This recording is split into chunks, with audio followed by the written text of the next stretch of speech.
Oh, good morning. Good morning. First, good afternoon, depending on where you are. Good morning, good afternoon.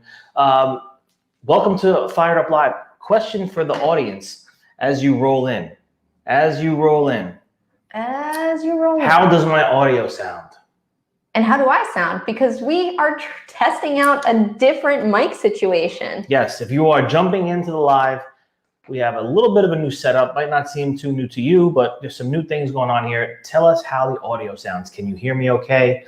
Do I sound fine? Can you hear Lisa? Taz? What do I sound like? I mean, Can you hear Lisa? I didn't want you guys to hear me more, but we've gotten way too many comments about, oh, we can't hear Lisa and we want to hear Lisa. Yeah. Oh, man. It's important. Lisa sounds amazing. Rich sounds the same. LOL. JK, great. All right, so we have good audio. Yay! Okay, so. All right, so check that out. We have good audio going. A little bit of a new format. We still got the blazing, fired up screen behind us. And I love this. Sounds good. Sounds good. Thank you guys Helen, so much. Thank you. Thank you, everyone. Beautiful. Well, why don't you tell folks, you said that I was going to be your Robin to your. Well, we got a lot of these different messages over the course of the year, and we want to see more Lisa. We want to hear more Lisa. Even at RICMA, they were saying, we can't really hear her. What's going on? And I'm like, you know what? We should make this a little bit different, and we'll slowly evolve this. I think we should. Okay. Even having different camera views and definitely different things, where it's like it's Howard and Robin. Like I don't know if you're a Howard Stern fan. Most people might not be at this point. I definitely am not. I used to love Howard. I haven't listened to new ones in a while, but when Artie Lang was on, that was my favorite era of Howard. But anyway, Howard and Robin. I mean, listen, they built an amazing thing over there, and this is kind of like a little Howard and Robin thing. We're going back and forth. We're talking about things. Malachi and Z. Malachi and Z, not V. So, good morning and good afternoon to you all. We are fired up on a Wednesday. Yes. What are you fired up about? What's getting you going this morning?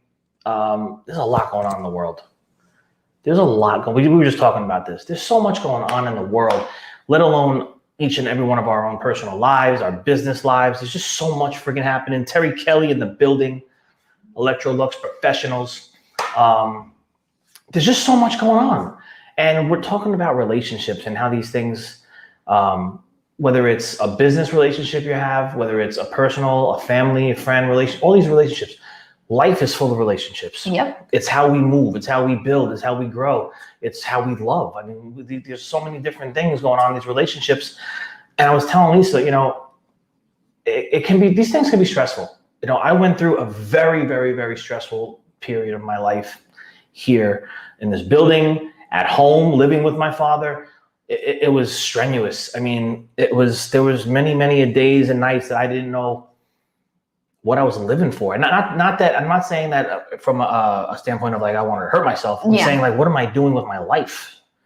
I don't want to be here. Like and I did things like I left and I'm like, I don't know what I'm doing. I'm going to go try this. And I left this place and I went and I moved to Florida. Well, I said I was going to move to Florida. I did a lot of traveling. I did all kinds of different things. I started doing some odd jobs. I started an online business. I just started doing all these different things. I kind of went off the grid a little bit for a little while. I was just trying to figure things out. And sometimes we don't often see it or realize that we're in a relationship that's very manipulative to us. Mm-hmm. And man, we begin to feel like it's us. And you also don't question it because it's your norm. Like it's literally all you've known your whole life. Mm-hmm. I guess that's kind of the situation that I'm in. I've never questioned the relationship because I guess I've been manipulated in various ways since my childhood. And I think you could speak to the same thing. Yeah. And that's what we're talking about.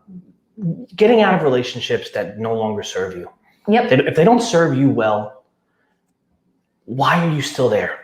And I know that me saying that is easier said than done in a lot of situations. I don't know, there's the circumstances that may be going on in your life and his life and her life that I have no idea about. And I'm just talking in general. I can't, obviously I'm not a psychiatrist or a psychologist. I'm not here to do that. I'm just kind of here to like talk a little bit about my own experiences. And maybe that might help you kind of decipher what you need to do in your mind to get out of these relationships.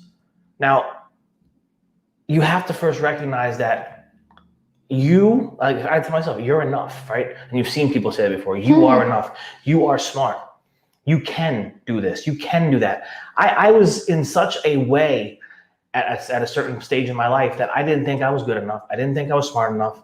And I was made to feel this way by someone that I respected and that I thought knew what was best for me and knew me. And you know, it took me years to dig out of that. And I had to do things I didn't want to do. I had to go places in my mind and in my body and my life that I didn't want to go. But I came out the other side. There is the other side. So relationships are tricky. They're tough. But if you don't recognize that someone might be doing that to you, take a look back. Take a step back today. Sit back, relax. Say, you know what? Let me look at my life. Let me look at my relationships. And I'm not saying you got to call up your friend or whoever it is and say, hey, you suck. You're ruining my life. It's very simple, Lise. You just stop picking up the phone. You just stop answering the calls. And I guess, I know people are probably like, why are they talking about this right now? But I guess a little insight, it's happening to me in my personal life, and Rich is a good person for me to talk to about it because he's already experienced it. And it's not for me a father figure, but it is someone in my family. So I'm having a hard time realizing, like you're saying, Rich, I am enough. I smart enough. I have great things happening in my life that I know I have to cut this relationship and cut out the negativity. You're on your way up. Yeah. You're on your way up. I mean, that's the only way to look at this. You're on your way up. These other people, you know, that are out there that are living in the negative. They're looking for the negative. They're finding people that are willing to listen to them about the negative. If you're willing, misery, I mean, listen, not that you go into this Darcy and Stacy. I don't know if anybody watches Darcy and Stacy or Stacy and Darcy or whatever it is. Last night we were watching, I don't know who watches this, but she's dating this guy, Georgie. And she called apparently her kids and her father were stuck in the pandemic in the house. And all of a sudden she didn't want this guy, but now she was alone and she was calling this guy over. Misery loves company. Okay. Misery loves company. They want to find someone that is willing to listen. And I had that for years. And it's not even that I was willing. I had no choice. I had no choice at 17, 18, 19. I mean, I didn't, you don't wake up and just have enough money to move out and go on your own and do these things. We rely on our parents. Our parents do things for us that we can never do for them in a lot of different ways. And one of those things is room and board when you're younger. So I had no choice. I had to listen to it. I had it. There's no way out for me. But there are ways out. You know, sometimes you got to grin and bear those things when you're younger, but as I'm sure we're talking adults in this audience. Absolutely. And a lot of people that have our back, I must say. Let me just add in these comments. Yes. Valerie says, don't we all? It's the hardest, especially when it's coming from a family member, like a parent. You can choose your friends, so you just choose your tribe that's going to support and have your back. And that is the truth, Valerie. Like literally I surround myself with as many positive people as possible. Yes, 100%, Val. And Vin. Rich and Lisa, I got your back. Let me speak to who gives you a hard time. I'll change their minds for sure. We're sending them your way. Honestly, though, I don't think anybody could change the minds of the individuals that we're talking about. That's just a quality that they have. And I think that's something that's a great point to bring up, because especially when you care about these people, it's very hard to not have hope in your heart that they're going to change. And you can't live in a world of hope. I mean, if I lived in a world of hope, we wouldn't be standing here right now. I hope I find someone to help me with this. And I hope I can do this. And I hope we can't live in a world of hope. We can have hope. Yeah. Because Lord knows we need it more than ever. But when we're talking about relationships and stuff, we can't live in the world of hope. We can't hope that this guy's going to change or that girl's going to change and be different. It's up to them. You stuck around as long as you could. I stuck around as long as I could. I've done everything that I could. I can't help him. I can't help her. They got to.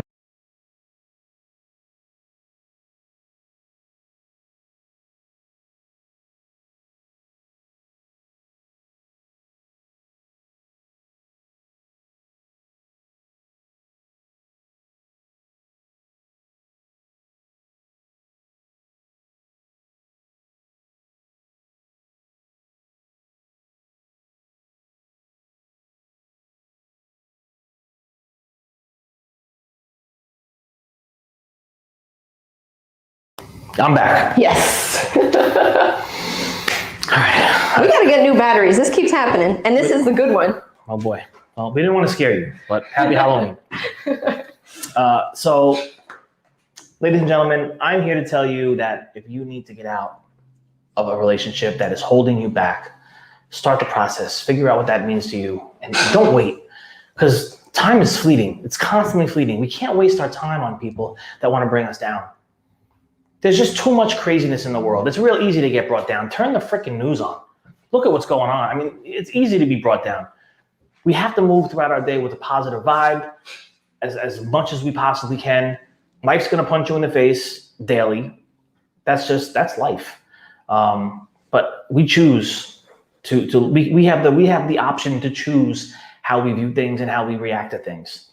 So now, I think I'm moving on to the next subject. What's up with tech saying, I've never seen this before? So yeah, let's move on. Moving on to the next subject, ladies and gentlemen. That Arkansas Wi-Fi is contagious, Taz. Someone was stepping on the main line here coming out of Bayonne, out of this peninsula. In the building was Terry Kelly. I don't know if he's still here. Food Equipment Digital Disruptors, Facebook group, Get There, or B Square. He's talking about technicians in the field saying, I've never seen this before. I think I've touched on this at some point in time, but what happens when you're running a service company, you're partnered with manufacturers, you dispatch a technician, you gotta get stuff done, he gets there, he looks the customer in the eye, gets in front of the oven, steamer, grill, whatever the hell it might be, and says, oh man, I've never seen this before. Give me a minute.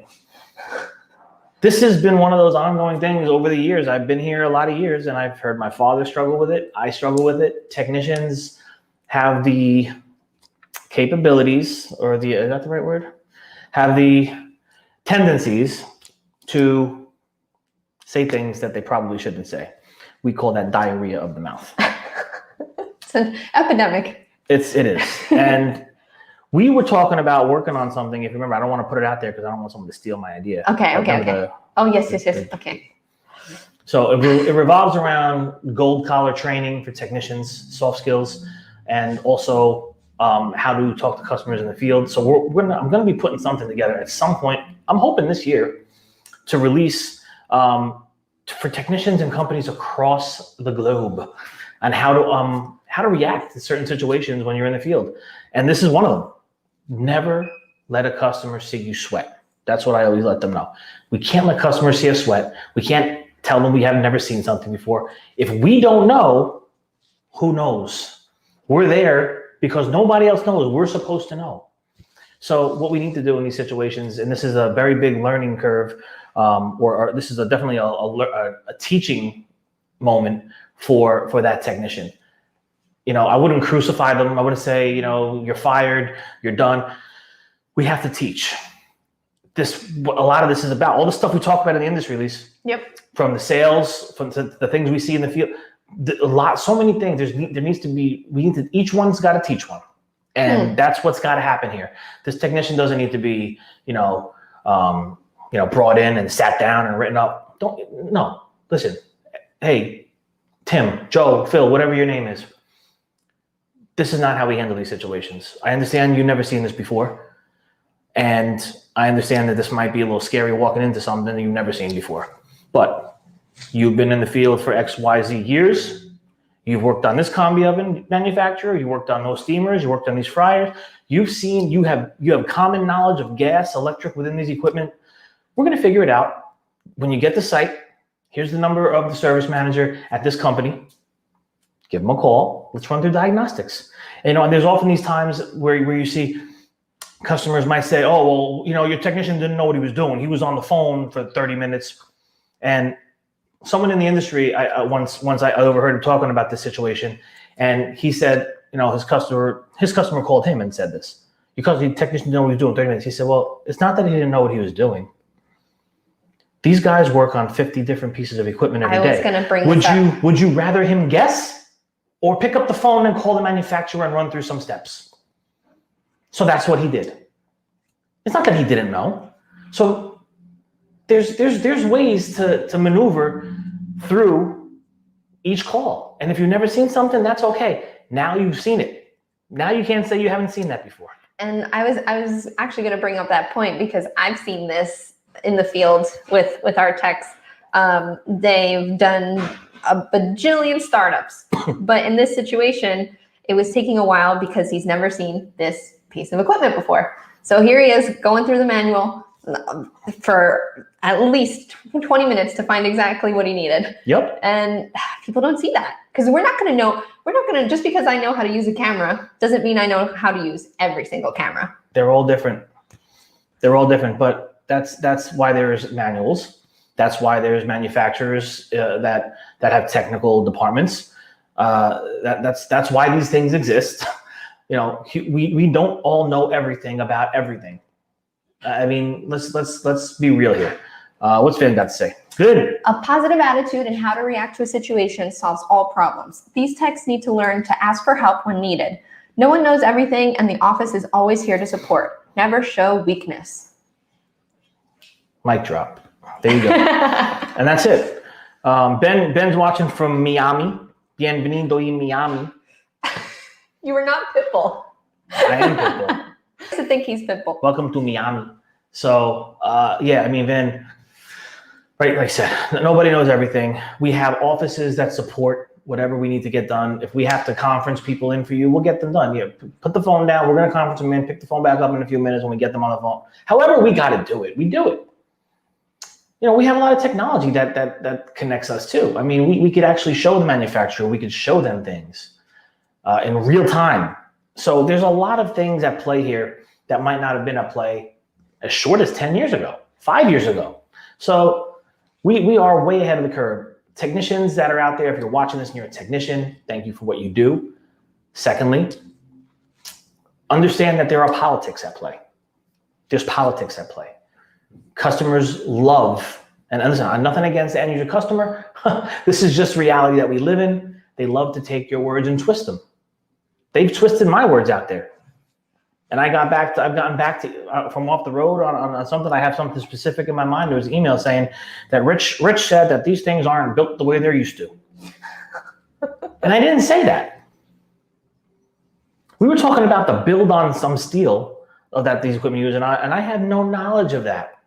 I have no knowledge of this. And I was just talking, well, I don't know what kind of steel. Anyway, I didn't say that things aren't built the way they used to. But I think that's arguable to anybody in any conversation, whether it's a car, a house, they don't build things like they used to. How many times do you hear that phrase?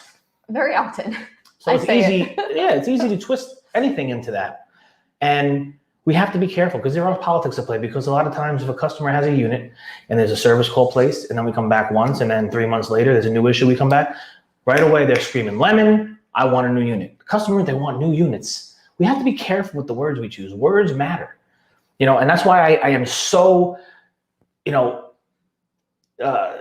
what the word, I'm really at a loss for words today. When we look at the technicians' reports over the years, I said, I want to see a story of this. I want to if you got to give me the book, give me the book version, the full book version, because we need to make sure that we're saying everything that's happening and we're saying it right. We have to choose our words wisely. And, back to what Terry was dealing with, I guess today with the customer, someone saying, I never seen this before. That's a no-no to all the technicians out there. You don't say that. What else don't you say, Lisa? You also don't say, oh man, look at this oven. This is a piece of junk. We don't say that either. Don't say that. We're not there. Malachi Parts and Service does not exist as a service company to give our opinions on manufacturer partners equipment. It's not our job. Our job is to receive the call, make the repair, do the startup, perform the install, leave the customer feeling real good and in a place where they can start doing business. The end. If a technician out there is saying, "Oh, I've worked on these and I worked on those, and those are a lot better than," we don't want your opinion. You want to give an opinion? Call me. Hey, Rich, have you seen these fryers versus these fryers, and this oven versus this? Yeah, man, I love working on those because of this, and I hate working. Have internal conversations with your team. That's fine. We don't broadcast this to our customers. We don't broadcast this out loud to people. These are our partners. They're selling equipment that we get the service. So we have to pay attention to who we're saying things to and how we're saying them. Words hurt. And one of those words, Vince says, never use the word defective. Oh, yeah, it's a defective part. Remove the word defective from your vocabulary. We know that when we send a report in on the back end to the manufacturer, we'll use, internally defective on install. But don't tell the customer that this thing is, once they hear the word defective, they're like, oh, I need a new unit. The unit's defective. You can start a ripple effect to the dealer, to the rep, to the manufacturer, to me. I don't want that call. I got too much going on. I don't want to deal with that call. I mean, I have to. It happens. It happens a dozen times a year probably. But yeah, what you really want to say, now this is, now Vin, I don't know, there's different scenarios. I'll just use this on, say we go back with a part, we install it and it's defective on install. We'll just say, well, you know what? The situation is not resolved. We're going to have to get back with the manufacturer, come back with a part, and we'll get you back up and running hopefully tomorrow or the next day. We don't have to talk. We don't have to give them the whole scenario of what's going on. And at the end of the day, all they really want to know is it fixed? That's all they want to know. Yeah. They don't want to know all the, and same for me. Like, we're trying to run business here. We're trying to keep things moving. Things are happening fast. When guys are calling up and I used to sit in that service seat, all right, Rich, here's what's going on. I got that, and I'm like, okay, listen, hold on. Let me just stop you. I don't want to cut you off, but is it fixed? Yeah. All right, let's go to the next one. That's a lot of times that's all we need to know too. We're trying to catch you to the next call. So keep it short, keep it sweet, and that's it. Communication is also key to the customer, yes. But letting them know, hey, listen, my office is going to get back to you. We got to come back with a part, blah, blah, blah. I'm just going to bring this in too. It says, Taz said previously, fired up about questions from people that put in no effort. Okay. Fired up about questions from people that put in no effort. We probably would need to get something to be more elaborate a little bit more on that. Well, I understand this from a personal standpoint. That's like, I'm sure many women might feel the same way. But when your husband asks, where is the ketchup? I don't see it. And you're like, you know where it is. Did you put any effort into looking in the fridge? Okay. Yep. Yep. I'm yeah, sure, I get that. I'm sure there are plenty of professional scenarios that would be good examples of that. Okay. No, I get that. I would say, well, looking at stuff that he's dealing with definitely in facilities and definitely stuff that we deal with here with customers, a lot of times we work with a lot of chain accounts, which, as Maliki Parts and Service grows, we're very chain driven. We're very conscious of the needs of the urgency for the chains, and we're very on top of that. But when you see a lot of the calls that come through, and a lot of these facilities directors are very in tune with what's going on, which is great because it makes these conversations easier. Mm-hmm. But when you have these, these calls coming through, and it's like, hey, we get an emergency ticket at 8 o'clock at night. Hey, the whole line is down, or 8 o'clock in the morning. The whole line is down. Or we can't open. What's going on? Okay, we have an emergency call. We already have a set schedule. It's like, I got to scramble now and figure out how to get to this account. Did you check the main gas line? No, the main gas line's fine. But did you check it? Yeah, it's checked. There's no effort put in because I can't tell you how many $300 invoices I send to walk in and go like this to a gas line. Yep. You didn't check it. Cleaning crews turn things off at night. The staff the nightly staff might turn things off at night for different reasons. They're pulling things out. There's gas lines. They're turning them off. Oh, let's be safe. Who knows? Things happen. So Taz, I get that. There's gotta be some kind of effort before you start, questioning things and asking things and placing service calls. There's gotta be some kind of responsibility. We have responsibilities as a customer, as a service company, and the customer has responsibility as the user of that equipment. I can come and PM that equipment all I want, but at the end of the day, if I walk in and they're not doing what they're supposed to be doing weekly, daily, wiping down, these steamers, these gaskets, they're not wiping these things down. There's food product. This stuff wears away. All this stuff wears. There's wear and tear on those gaskets. And then you got steam escaping. And then you got other components working harder. There's got to be an effort on the end user part. And listen, we have a responsibility, because once you call me for a walk-in and all these different things, we're watching Jesus through their eyes, which is going to be coming out. He even says, we now have a responsibility for that walk-in and that product. Once you call me, we got to do what we got to do to get there. But then you got to do the things to maintain it on a daily basis. So there's got to be effort on both sides of the fence. I feel Taz's pain. Let's jump into FEDDCon. Do it. What's going on with FEDDCon, Lisa? What do you mean? What's going on? Are you going? Am I going? Yeah. I think I might. Okay. As I mentioned, I might road trip out there.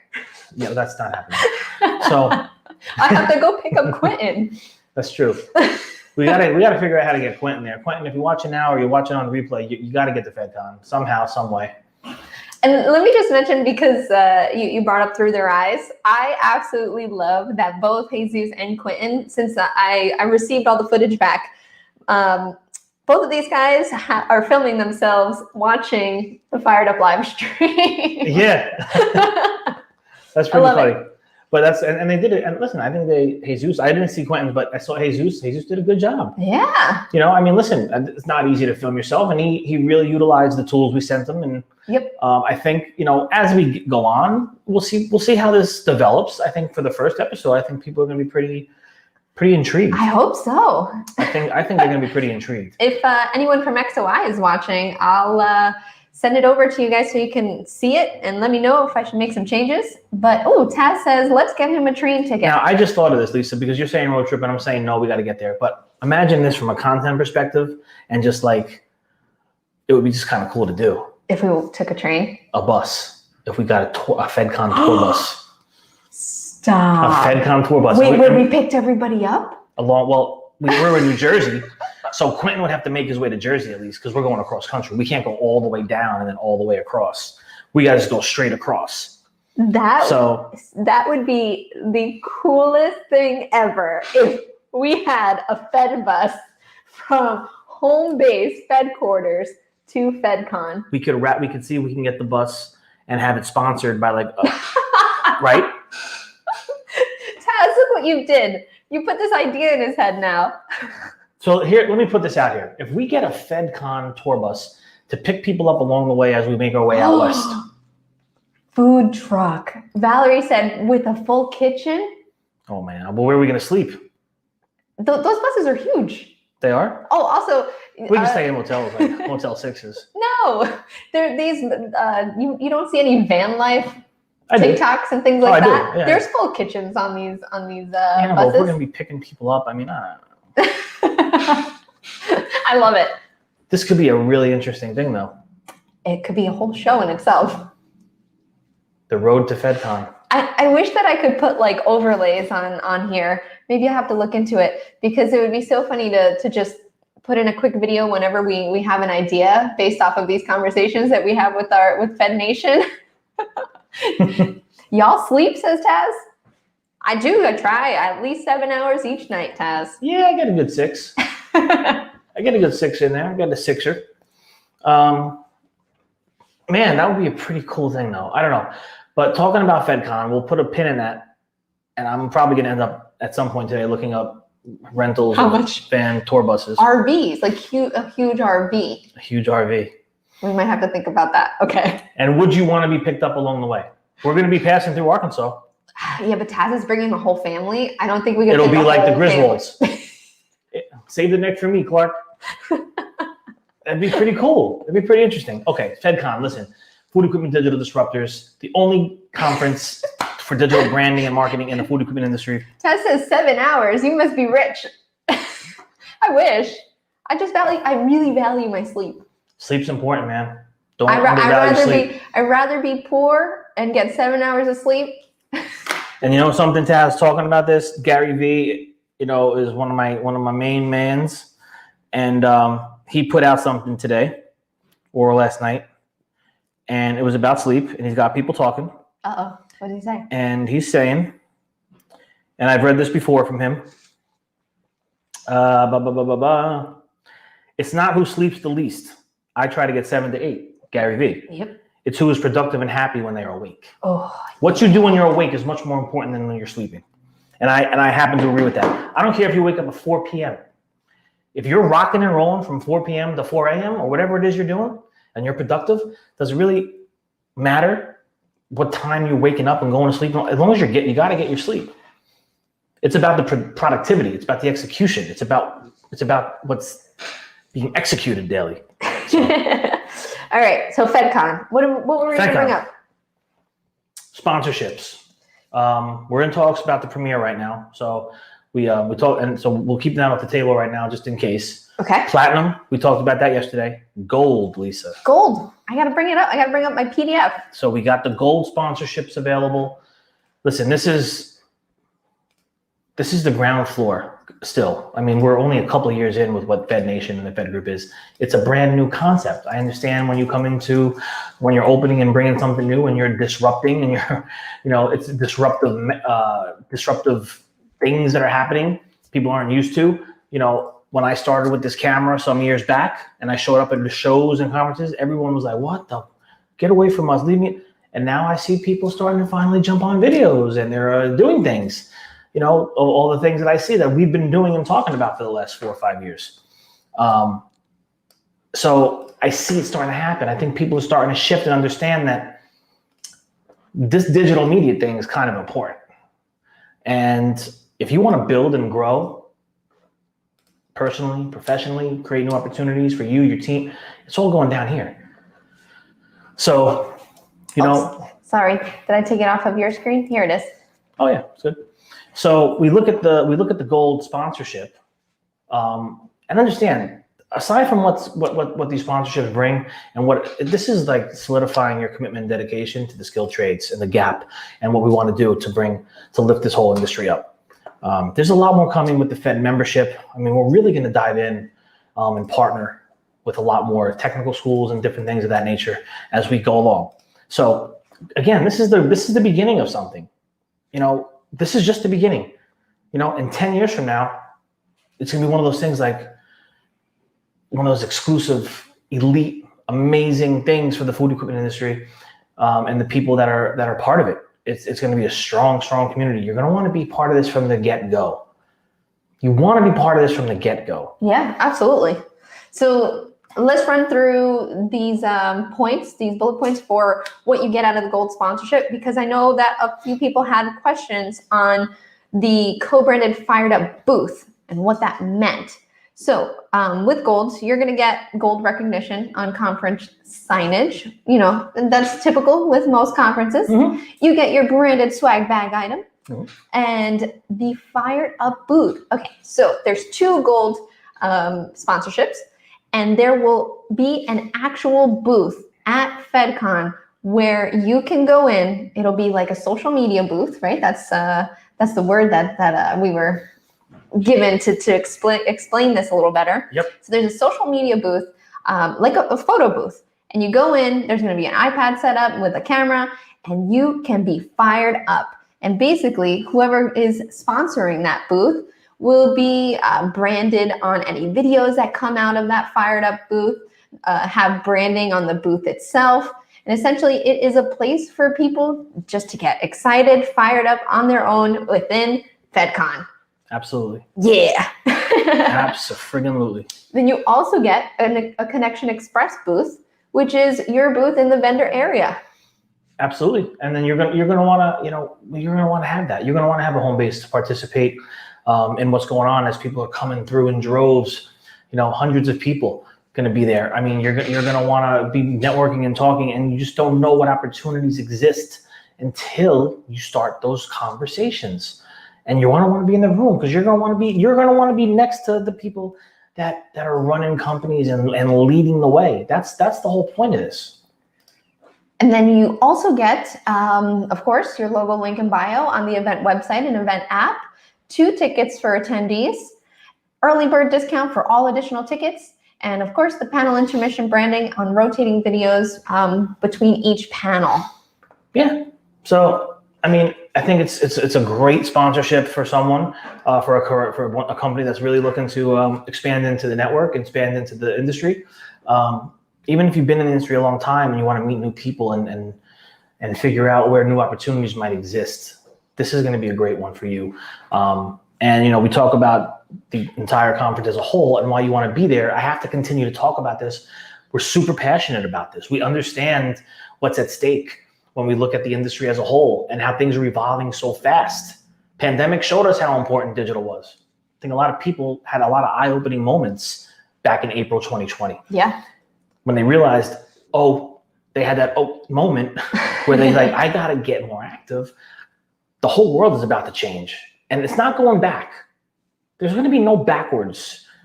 Zoom meetings, Microsoft Team meetings, they're all a thing of now. Yeah. They're not going away. We don't go on phone calls anymore. We go on Zoom calls. Yeah. Phone calls are boring. I want to see you. That is true.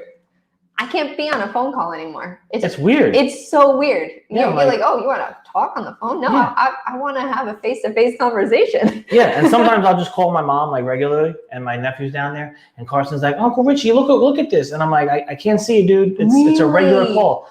So he doesn't really understand like regular phone calls. He only knows FaceTime and different things like that. Wow. And he's 3. That's incredible. He's like, Uncle Richie, look at my Spider-Man thing or whatever it is, and I'm like, dude, I can't see you. You know, he's like, why can't you see me? I can't see you. And I'm like, I know. This is a regular phone call. It's weird now. I know we're going on a tangent here, but just think about that for a sec. I guess our parents were the phone call era, right? It's all about the phone call. My generation is we don't talk on the phone. We just text. Mm-hmm. And now it's kind of moving towards I only FaceTime. Yeah. That's pretty crazy. Yeah, I feel pretty thankful to have lived in a lot of these generational shifts. Like for us, the phone with the cord still. I mean, the rotor. My grandmother had that phone. Growing up, we had cordless phones. I had my own phone number in my room. We would be on the phone all night. You had your own phone number? Yeah, 823-4288. So you were just giving girls your phone number? Oh yeah.